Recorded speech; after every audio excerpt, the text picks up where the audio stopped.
Señor, ábranos el entendimiento, pero sobre todo el corazón. Te lo pedimos en el nombre de Cristo Jesús, nuestro Señor y Salvador. Amén. Entonces, Mateo capítulo 5, versículo 10 al 16. Hasta el 16 se cierra toda esta idea y todo este concepto que Jesús viene enseñando del carácter del que pertenece al reino de Dios. Fíjense bien, la bienaventuranza de la semana pasada tiene que ver con persecución, la voy a leer. Y la bienaventuranza de hoy vuelve a decir persecución otra vez. Dice así: bienaventurados los que padecen persecución por causa de la justicia, porque de ellos es el reino de los cielos. Y la de hoy: bienaventurados sois cuando por mi causa os vituperen y os persigan y digan toda clase de mal contra vosotros, mintiendo. Y vean lo contraintuitivo del mensaje: gozaos, gozaos y alegraos. ¡Wow! Imagínate, ¿no? Qué contraintuitivo es esto. Porque vuestro galardón es grande en los cielos, porque así persiguieron a los profetas que fueron antes de vosotros. Ahí termina la bienaventuranza, pero vean lo que sigue, que tiene que ver con la bienaventuranza, con todas. Vosotros sois la sal de la tierra, pero si la sal se desvaneciere, ¿con qué será salada? No sirve más para nada, sino para ser echada afuera y hollada por los hombres. Vosotros sois la luz del mundo. Una ciudad asentada sobre un monte no se puede esconder, ni se enciende una luz y se pone debajo de un almud, sino sobre el candelero, y alumbra a todos los que están en casa.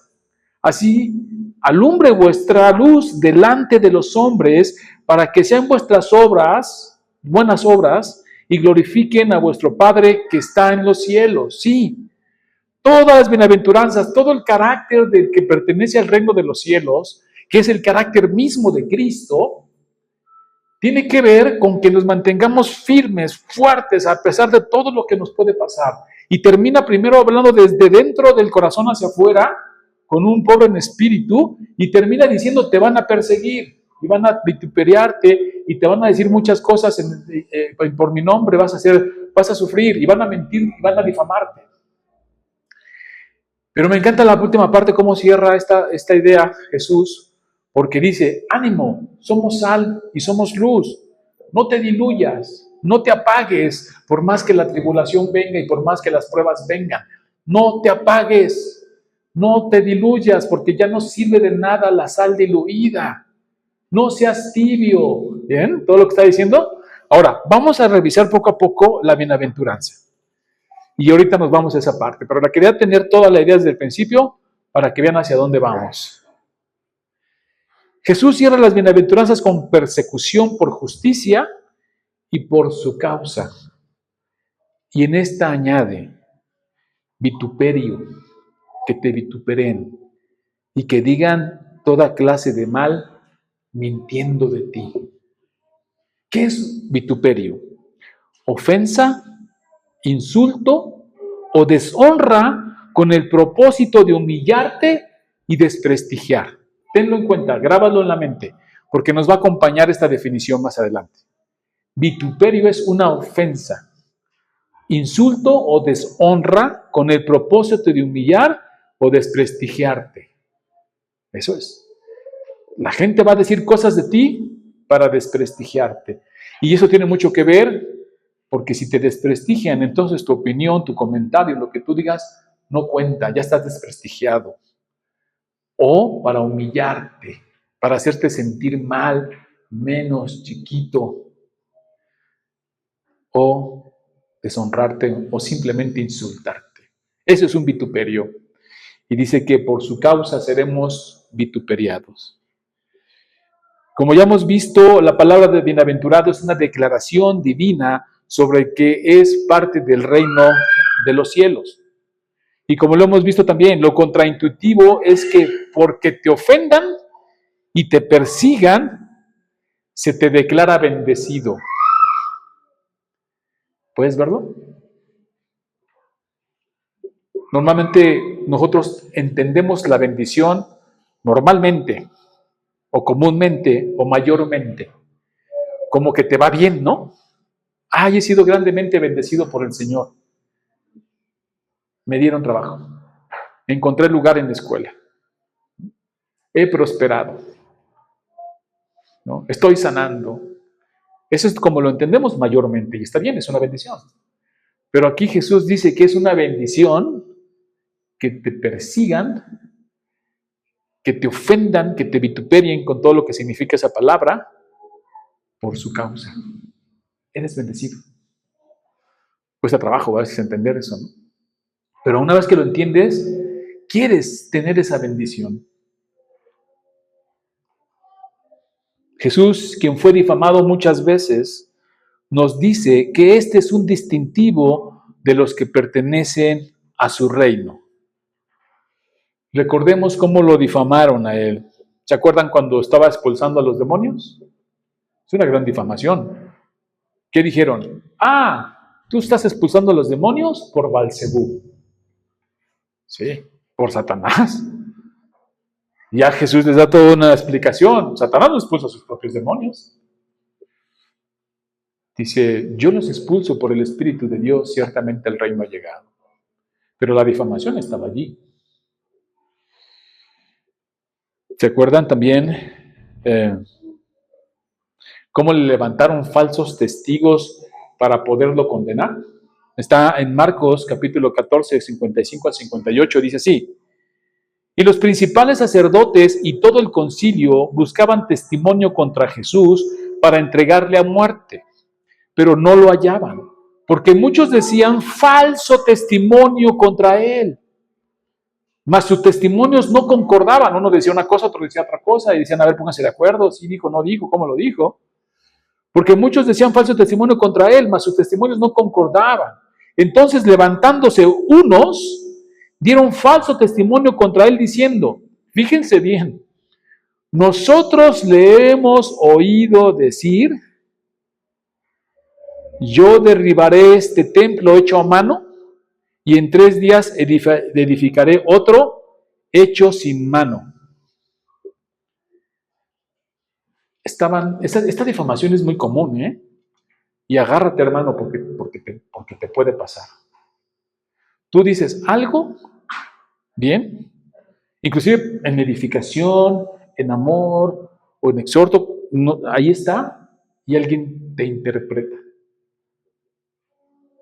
El pastor dijo, y yo siempre que digo el pastor dijo, pongo así las orejitas como, ¿qué va a decir que dije, no? Y luego dicen y digo, no, yo no dije eso. O sea, esto es algo muy común. Jesús sí habló del templo, pero dijo que él edificaría otro. Dijo, no, o sea, son las palabras tergiversadas de tal manera que las acomodaron para poderlo acusar, sus palabras. ¿Cuándo dijo que él iba a levantar otro hecho sin manos? Todo acomodado allí. Lo mismo que quiso hacer Satanás cuando quiso tentar a Jesús, que le dijo la palabra, pero, o que hizo con Eva, ¿no? Ah, es que Dios dijo, y no dijo lo que Dios dijo, sí. No, ese es un mal. Cuidado, hermanos, porque podemos ser víctima de esto o inclusive caer en este error como Jesús lo injuriaron. Si vemos el desarrollo del Sermón del Monte, Jesús empieza mostrando las características de un cristiano. Estas características nos llevan a provocar en la gente, fíjense lo que voy a decir, eso es un sermón igual que el pasado, motivacional. Tienes que salir aquí motivado, pero no esa motivación que alcanzamos a escuchar a veces, no, esta es una motivación para vivir, sufrir y morir por Cristo. Que puedas decir como el apóstol Pablo, para mí el vivir es Cristo y el morir es ganancia. Que estés dispuesto a eso. Entonces empieza Cristo desarrollando las características que va a provocar. ¿Qué va a provocar a alguien que busca la paz? Ya dijimos, todo menos la paz, guerra, conflicto. ¿Qué va a provocar a alguien manso? Que estén sobre ti, ¿no? Que te agarren de barco incluso. Alguien manso, tranquilo, que no le gusta pelear, ya te agarraron de barquito y ahí están, como cuchillito de palo, ¿no? Y tú evitando el conflicto y ahí están. Jesús empieza con eso, a decir las características. Buscan la paz, son pacificadores, son misericordiosos. Pero eso que provoca en la gente: envidia, molestia, rechazo que se traduce en burla y sarcasmo. Pero acto seguido Jesús dice que seamos como sal y luz, que es importante que nos mantengamos firmes, hermanos, firmes. Jesús empieza a decir: tú eres bienaventurado, eres de mi reino, eres bendecido ya por tener este tipo de características en tu corazón. Pobre en espíritu, bancarrota espiritual, no dependes de tus fuerzas, necesitas a Cristo en tu vida imperantemente. Humilde, misericordioso, necesitado de justicia. Y así empieza a hablar de nosotros hasta llegar al punto de que, ok, ahora te van a perseguir. No les va a agradar, no les va a gustar. Termina así. Y por mi causa te van a decir muchas cosas. Pero finalmente Jesús, al terminar esta frase, dice: pero sé luz y sé sal. No pierdas lo que es la sal. El mundo no necesita más gente conflictiva, hermano. Hay mucha gente conflictiva. Necesita gente pacificadora. Tampoco necesita gente implacable, ¿no? Me la haces, me la pagas. Necesita gente misericordiosa. Tampoco necesita gente que pelee todo el tiempo, agresiva y vengativa. El mundo está lleno de eso, hermano. El mundo necesita gente mansa y humilde como Cristo. Por eso Jesús nos llama a ser luz y sal, diferentes, aunque el mundo nos rechace. Y cuando decimos el mundo, estoy incluyendo primeramente a nuestros familiares, que son los primeros que recibimos rechazo. Y sí, vituperio, soy duro, pero es la verdad. Yo ahorita voy a establecer por qué estoy diciendo eso. No solo porque es real, sino la Biblia marca un patrón de conducta de ese tipo. Jesús dijo: no penséis que he venido para traer paz en la tierra. No he venido para traer paz, sino espada. Porque he venido para poner en disensión al hombre contra su padre, a la hija contra su madre y a la nuera contra su suegra. Y los enemigos del hombre serán los de su casa. Ahí está el fundamento. ¿Por qué? Porque cuando alguien es llamado por el Señor conforme a su propósito, y lo que decimos es cristiano, y es el único cristiano en casa, y los que tengan esa experiencia me van a dar la razón, allí empieza la batalla, ahí empieza la persecución. ¿Por qué? Porque hoy no vivimos esta persecución como lo hemos dicho, que nos cierren la iglesia o que vendrá después, pero ahorita no la vivimos. ¿Pero qué tipo de persecución vivimos? ¿Qué tipo de acoso? ¿Qué tipo de vituperio? Pues empieza en casa y Jesús lo dice. Va a haber diferencias, porque mientras tú quieres una cosa, ellos quieren otra. Mientras tú ya no quieres esto, ellos quieren seguir. Y empieza primero con rechazo. Muchos hermanos sufren de vituperio, hermanos, ofensas, insultos y humillación por parte de sus seres queridos. Es una realidad. ¿Cómo empieza? Primero empieza con el ataque, pues como una especie de boicot, ¿no? Las chantajes, las invitaciones. No, no vayas, vamos al parque. No, es que nada más tenemos este tiempo para estar juntos y tú te vas. Y ahí empieza la lucha. Luego, si no da resultado, siguen con las frases. ¿De qué te sirve ir a la iglesia? O sea, como no pudieron por esa parte de tener tu gozo, de tener tu compromiso, de tener tu amor por el Señor, empieza la parte ya de denostar, ¿no? ¿De qué te sirve ir a la iglesia? Te quieren desanimar. Después se va elevando el acoso al decirte: ¿a poco muy santo? Después de todo ese proceso, sigue la exclusión. Sí, ya no lograron derribar tu gozo, obstaculizar tu servicio, y entonces ya lo que queda es que excluirte. ¿Ya? En sus planes aparte. ¿Ya? ¿No? Como si te desahuciaran, ¿no? Así de, ya no, ya ni le digas. Y esa es la parte en la que nosotros empezamos a sufrir. Pero, hermano, siéntete bendecido. Hay un galardón, dice el Señor, grande para ti en el cielo. No cedas, hermano, no cedas. ¿Sabes por qué? Por lo que mismo Jesús acaba de decir al final. Somos sal y somos luz. No dejes a tu familia sin esa sal y sin esa luz que tanto necesitan. Habrá resistencia, sí, pero no cedas. Paradójicamente es lo que rechazan, es lo que más necesitan. Es como esta analogía del doctor. Tú llevas a tu hijo chiquito al doctor porque está enfermo y el doctor le receta medicina para que sane. Y tú le das la medicina al niño y lo primero que hace es meter la mano y no quererla y rechazarla. Y a veces lo tienes que amenazar para que se la coma, se la tome, ¿sí o no? Ándale, tómate la medicina, si no, no esto, si no, no lo otro. Pero ¿a poco se la dejas de dar? No, la necesita aunque la rechace. Y ese es el Evangelio para todos. Así el Evangelio, poder de Dios para salvar las almas, dice Pablo. Jesús nos anima con el galardón que es grande y con el ejemplo de los profetas. Así que, hermano, no cedas. La lucha se va a venir, se anticipa.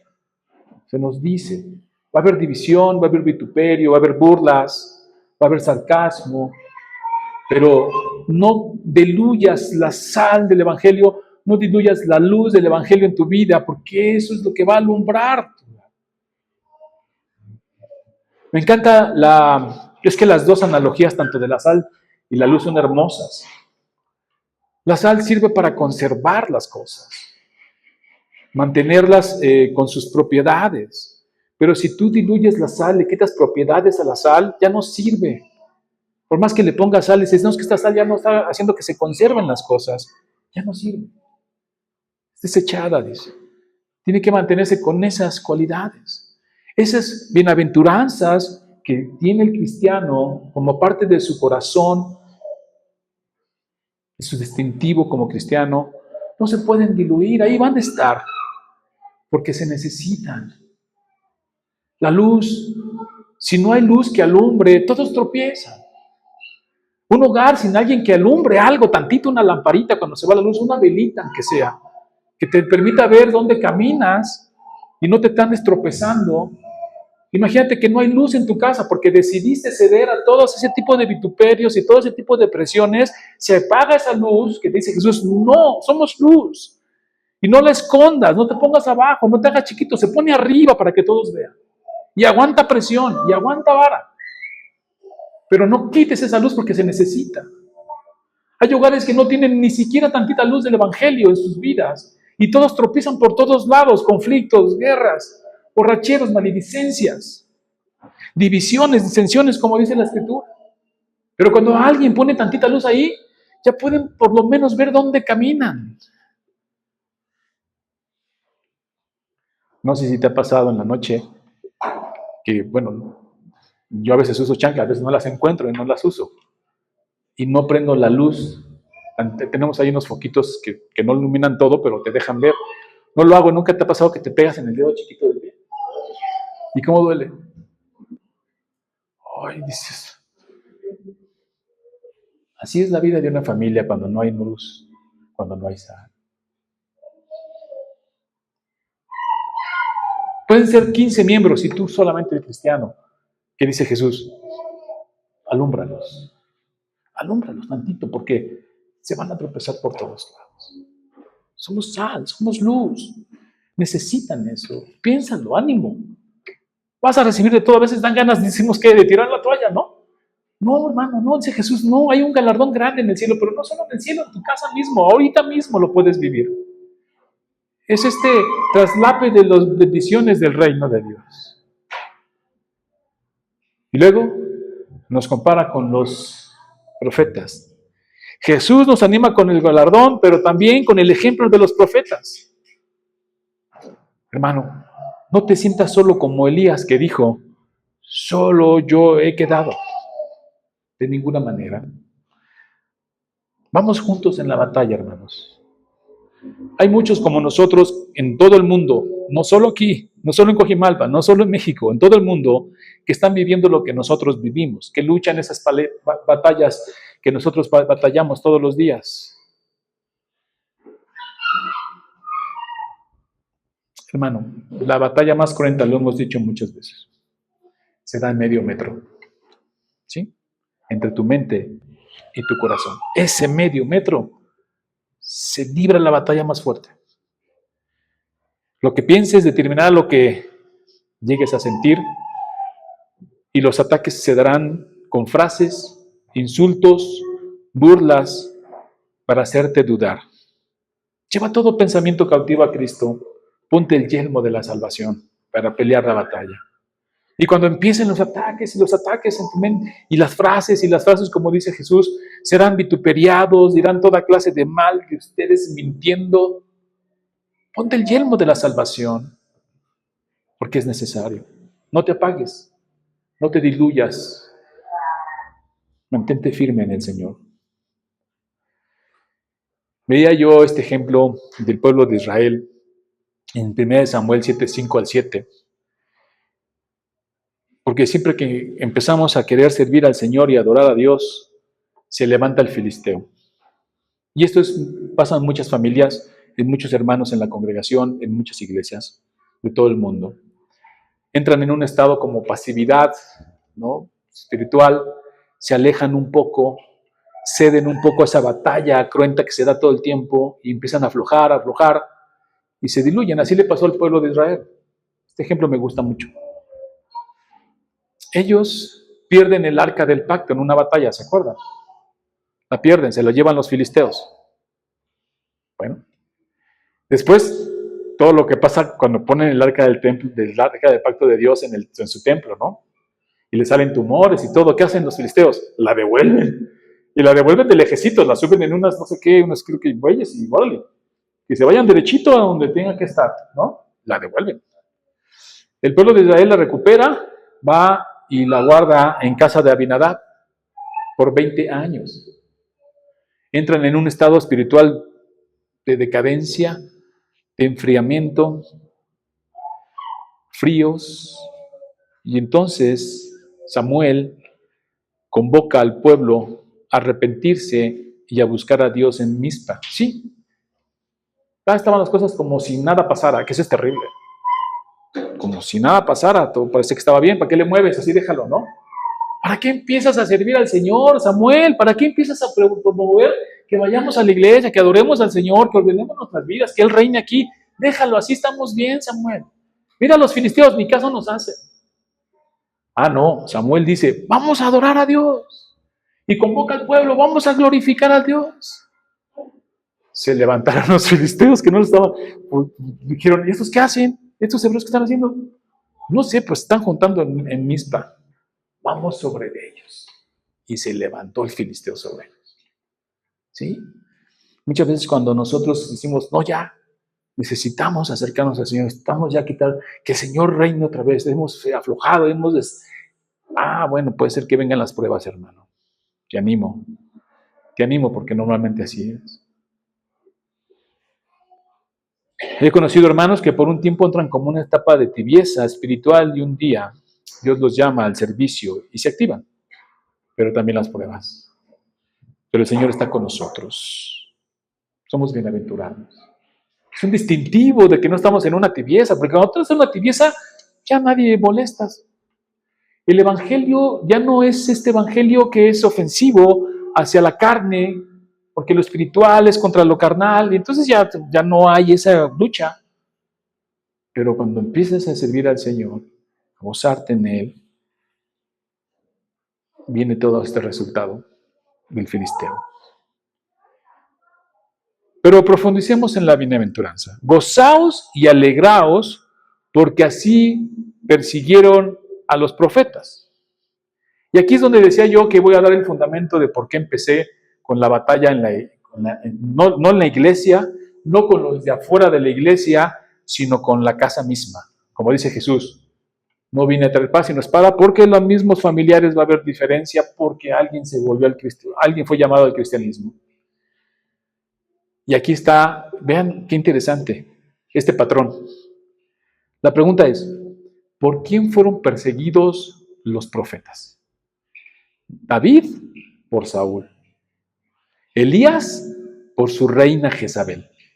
Eliseo, por el hijo de Jezabel, Jeroam.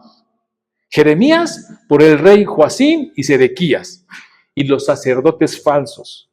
Zacarías, por el rey Joás.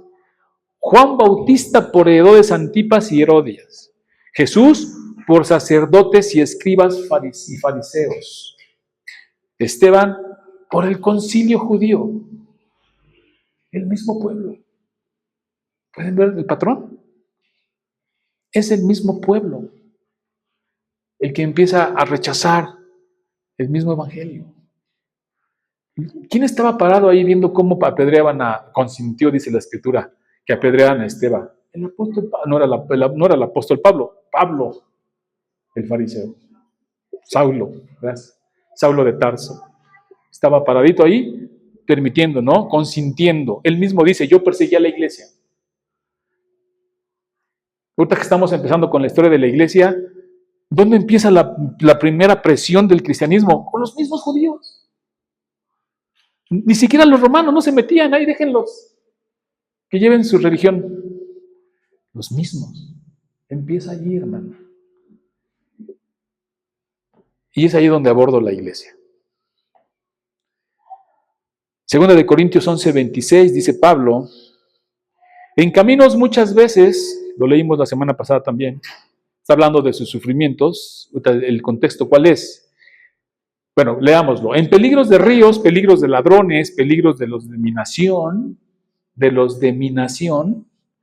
peligro de los gentiles, peligros en la ciudad, peligros en el desierto, peligros en el mar, peligros entre falsos hermanos.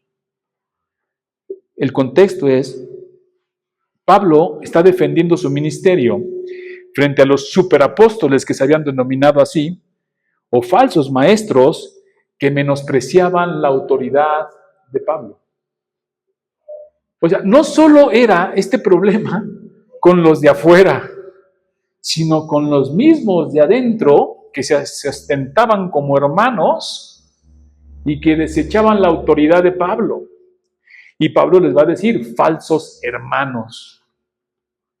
Y si uno hace un exégesis de este texto y ves el reclamo o el argumento de Pablo, puedes contrastarlo con los falsos hermanos.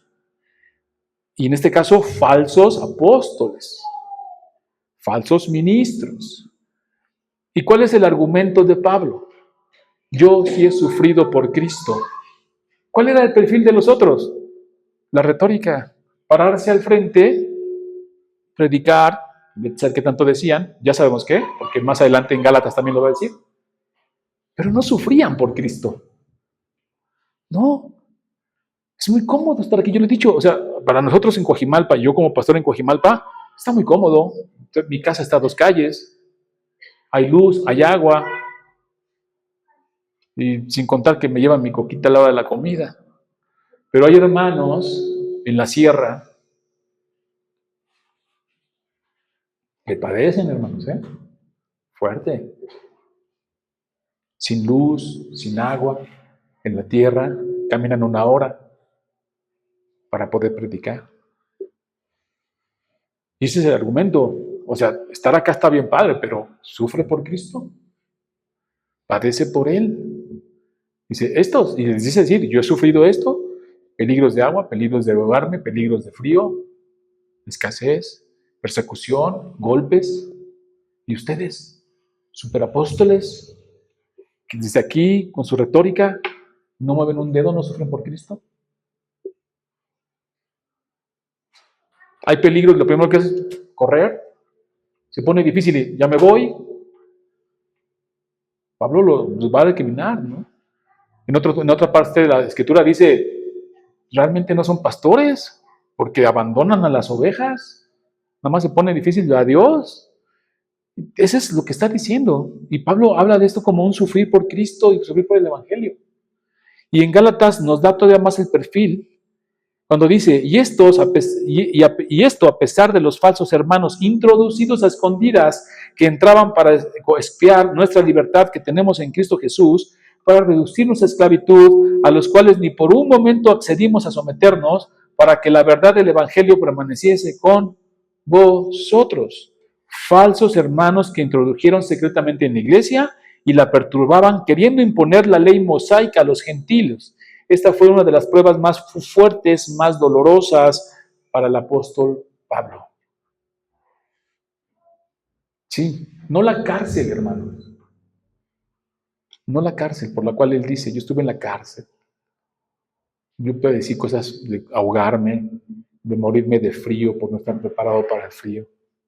De todo sufrió golpes, pero lo que más le hizo sufrir a Pablo, y lo vemos en su carta a los Gálatas, cuando le dice insensatos.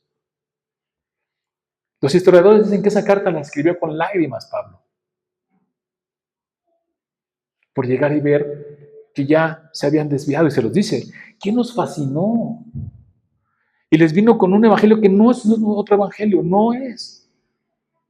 Los judaizantes que querían imponerle la ley a los gentiles cristianos. Yo les enseñé el evangelio a la libertad, ¿por qué se vuelven a esclavizar? Está llorando Pablo allí. Y una de las luchas más fuertes y dolorosas que tuvo él fue esa. En la misma iglesia. Falsos hermanos que introdujeron secretamente en la iglesia. Sí, porque no llegan y te dicen, ay, traigo otra idea, ¿no? No llegan y dicen, ay, vengo a decirles otra cosa.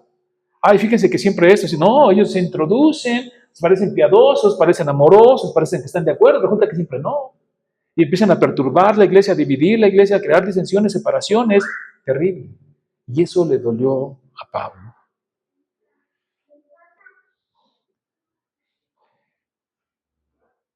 Y esa es una situación fuerte dentro de las mismas congregaciones, en la iglesia. La lucha no está fuera, hermanos.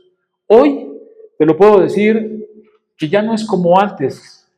Aquí hablemos algunos hermanos que venimos desde niños en la iglesia cristiana, crecimos dentro de la gracia, dentro de todo lo que es el cristianismo, y recordamos perfectamente cómo eran las luchas. Te decían de todo si eras cristiano, se burlaban de ti, te denostaban. Pues ya no sales si te dicen eso, ya no. Y menos ahorita como está la sociedad, ¿no? Ya no te critican. Ahora los dolores son aquí adentro, en la misma iglesia. Y yo sé que dije que era motivacional, ¿no? Hermano, nos está desanimando. No, te animo, ¿sabes por qué? Porque cuando tú empiezas a servir al Señor, tienes que estar preparado. Va a haber heridas. El ministerio trae heridas, hermano. Lo trae. Pero es un gozo. Es un privilegio sufrir por Cristo. Ay, nos persigue, gloria a Dios, algún día será. Ahorita es dentro del mismo ministerio. Yo recuerdo un testimonio de una familiar, una prima cristiana. Igual, pues es mayor que yo, creció en el cristianismo. La dejé de ver muchos años. Y ya coincidimos en una reunión y le dije, ¿te estás reuniendo en la iglesia? Sí. ¿En cuál? En tal. Muy bien. ¿Estás sirviendo? No, ya no, primo. Ya no. Imagínate, escuelitas bíblicas, campamentos, escuela dominical, femenil. No, ya no. Ya no, no. Y luego que si el hermano dijo y que si no dijo. Y entonces, no, mira, mejor yo voy, me siento y escucho. ¿Qué? ¿Por qué? Si esas son las marcas de Cristo, ¿ya no las quieres? ¿Ya te cansaste? ¿Ya lo oíste? Nos anima a seguir adelante, a que el reino avance. El reino va a avanzar contigo sin mí. Va a avanzar. Qué privilegio es que estemos allí en la trinchera de adelante, ¿no? Peleando esas batallas con el Señor. Él va delante de nosotros. Porque Pablo dice, falsos hermanos, los va a ver. Se van a introducir. Y van a parecer piadosos. Habla de falsos ministros. Y vamos a tener que pelear esas batallas. Estábamos el otro día estudiando en el curso de teología. Hay batallas que no nos tocan a nosotros aquí en la iglesia, se hacen a un nivel más grande, como la que se peleó por la inerrancia de las escrituras. ¿Dónde se peleó la inerrancia de las Escrituras, hermanos? No recuerdo, fue en Chicago, no recuerdo el año, si alguien me ayuda. Y cuando vimos ese estudio y vimos la lista de los hermanos que pelearon esa batalla, estaba Piper, estaba MacArthur, estaba Asio Sproul, estaban grandes hermanos que conocemos. ¿Bien? J. I. Packer, grandes, peleando una batalla. ¿Contra quién estaban peleando esa batalla de la inerrancia de las Escrituras? Contra los mismos miembros de la iglesia. Seminarios que empezaron a predicar otra cosa y metieron filosofías a los seminarios. Y la queja es, ya no oímos a Pablo, ya no oímos a Pedro, ya estamos hablando de filósofos y citando filósofos. ¿Qué es eso? Y se peleó la inerrancia de las Escrituras, se ganó. Se ganó esa batalla. Así es. Y tenemos, a veces nosotros tenemos aquí nuestras propias batallas y las tendremos que pelear, hermanos, en el Señor. Y para gozo. Y para su gloria. Y vemos cómo vienen los apóstoles, no he llegado a los apóstoles, he llegado a los profetas. El mismo pueblo era el opositor. Tenemos como lo mencioné, Jeremías. Jeremías escribió la carta de Lamentaciones. Es una carta fúnebre en el exilio babilónico. Lo predijo y lo vivió. Lo metieron a una cisterna húmeda. Lo exiliaron allí y lo metieron en una cisterna para que muriera. Él sabía que no iba a morir porque había una promesa. ¿Y saben cuál fue su problema? Que les anticipó el juicio del Señor. Les dijo, arrepiéntanse, no hagan esto, no hagan lo otro. Jehová dice, el Señor dice, y no le hicieron caso. Y para callarlo, mejor lo metieron en una cisterna. Sí, el evangelio es molesto. Molesta que te digan que eres pecador. Molesta que te digan que eres falible. Molesta que te estén diciendo todo el tiempo que hay que arrepentirse. Molesta. Y algunos mejor quieren callarte. Pero no tenemos que diluir nada. Tenemos que seguir siendo sal y tenemos que seguir siendo luz. Cristo cambia nuestras vidas desde adentro hacia afuera.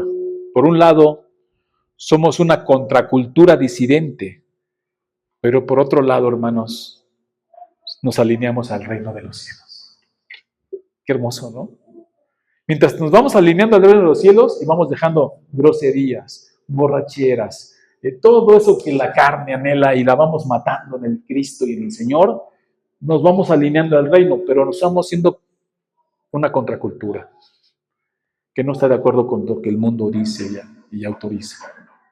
Y eso crea un choque y una división. Pero el gozo es que nos alineamos al reino del Señor. Jesús mismo dijo, mi reino no es de este mundo. Y nosotros nos alineamos a ese reino.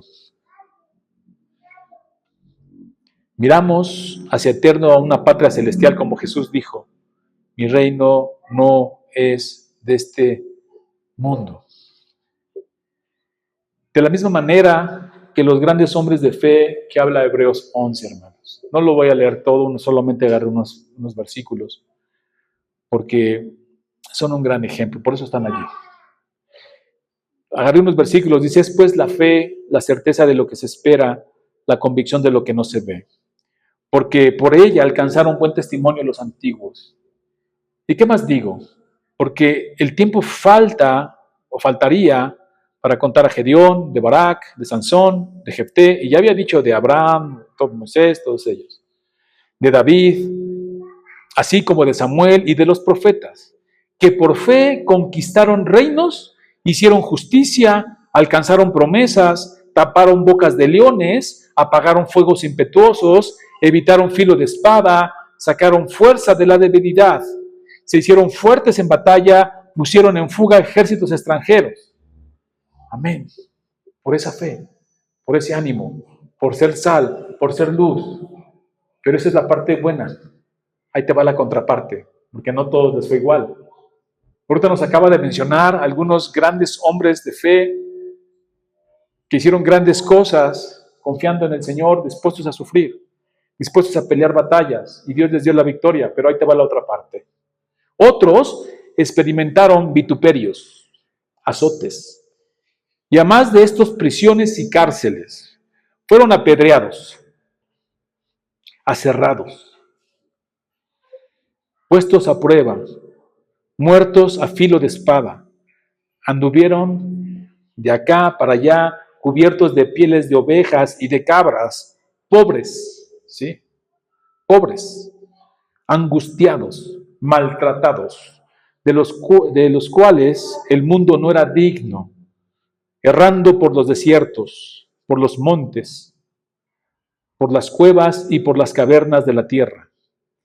Y todos estos, aunque alcanzaron buen testimonio mediante la fe, no recibieron lo prometido, proveyendo Dios alguna cosa mejor para nosotros, para que no fuesen ellos perfeccionados aparte de nosotros. La cosa mejor de la que está diciendo es el Evangelio. Ellos lo veían, lo miraron, pero no lo recibieron.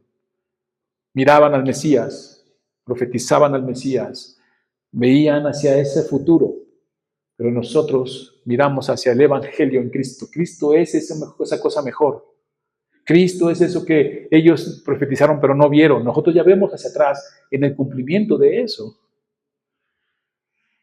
No fueron perfeccionados aparte de nosotros. Solo hay una historia de redención y solo hay un redentor, un pueblo, un pastor, un olivo, juntos, en una misma redención. Ellos, como nosotros, seremos perfeccionados. Qué hermoso, ¿no? El ministerio trae heridas, pero de esas que disfrutas, hermano. Como dice la bienaventuranza, gozaos y alegraos porque vuestro galardón es grande en los cielos. Y déjame darte un ejemplo. ¿Quién no se ha gozado en las escuelitas bíblicas después de tanto trabajo y tanto cansancio? Porque se cansa uno, no vamos a ser los maravillosos aquí. Es cansado, hay mucho trabajo y demanda mucho. ¿Quién no se ha gozado en las escuelitas bíblicas de vacaciones? Y más en los jóvenes que este año les fue regañeza tras regañeza, ¿no? Ellos sí sufrieron por Cristo, ¿no? A través del pastor, ahí viene el pastor, ya decía nada más, ¿no? ¿Y ahora qué nos va a decir? Pero ¿cuántos no nos gozamos de ver a los niños cantarle al Señor? ¿No son cosas hermosas? ¿No te da gozo y esperanza? Sí hubo de todo, ¿no? Y hay que levantarse temprano, acostarse, terminar actividades y luego lo normal y luego otra vez una semana. Hay reclamos, hay diferencias. Esas siempre están, ¿eh? El día que no haya una, o ya le evitamos todos, ¿no? Pero las hay. Y a veces te toca que te digan, es que, hermano, usted, bueno, pues una heridita, ¿no? Écheme una heridita, por favor, porque yo también quiero ser parte de eso. ¿Quién no se ha gozado en esas escuelitas bíblicas? ¿Quién no se alegra y se goza cuando en tu familia se acabó el alcoholismo, los celos, pleitos, gritos y maledicencias? ¿Quién no se ha gozado en eso? Porque cuando viene la gracia en la casa, el Señor la empieza a limpiar.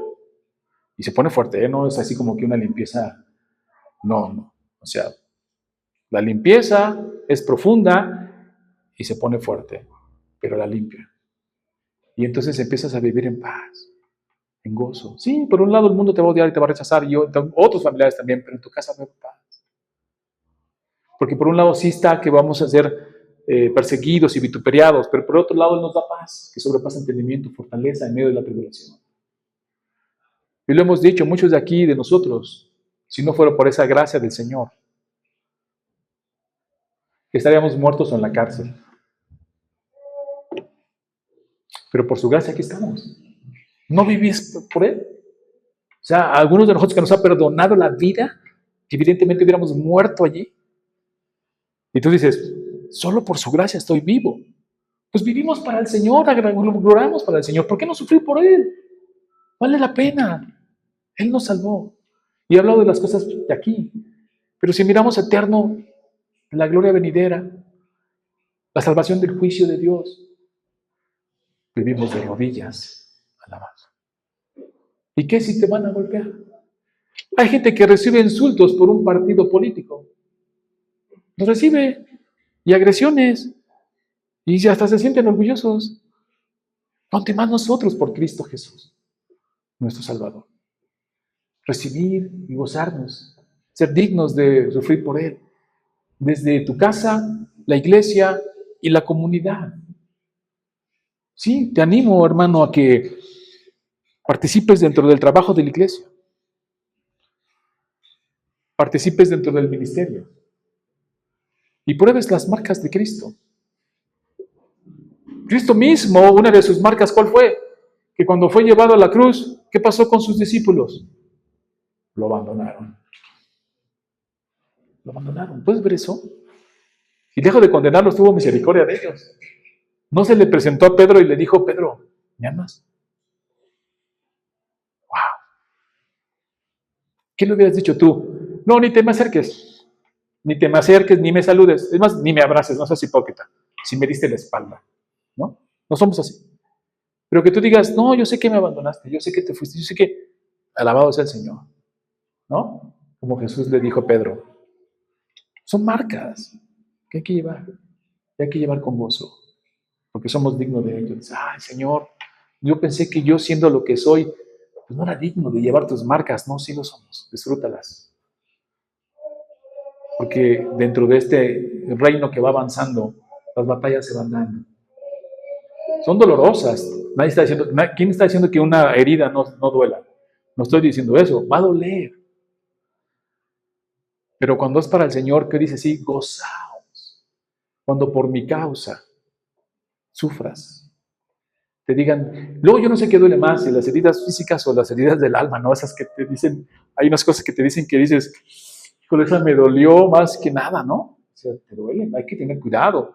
Lleva todo pensamiento cautivo a Cristo. Cuando llegue una de esas así fuertes, di, ok, ¿por qué lo está haciendo? Porque soy cristiano, porque estoy predicando el Evangelio, porque estoy buscando santidad, porque ya rechazo esas cosas, porque no estoy de acuerdo, porque decido de todo, ya no quiero eso. Y entonces me ofenden, ok. Duelen, pero tú seas glorificado en medio de mi cuerpo. Porque es lo que dice Pablo, ¿no? Ya sea que vivamos o que muramos, de Cristo somos. Y así ir llevando esas marcas del Señor. Oremos. Señor, gracias porque eres bueno con nosotros, por tu misericordia. Porque no somos dignos ni siquiera de llevarte esas marcas, Señor, de vituperio. No somos dignos de llevar esas marcas de persecución, de que digan toda clase de mal mintiendo, que nos difamen, que digan que dijimos, que digan que hacemos. No somos ni siquiera dignos de llevar eso, pero nos las has concedido, como dice tu palabra. No solo conocerte, sino sufrir por ti. Es un regalo. Permite que lo veamos así en medio de la prueba, porque toda marca duele, toda herida duele. Pero si miramos a lo que representan, podemos gozarnos en medio de ellas. Alabado sea tu nombre, por Cristo Jesús, Padre. Amén. Muy bien. Vamos a hablar.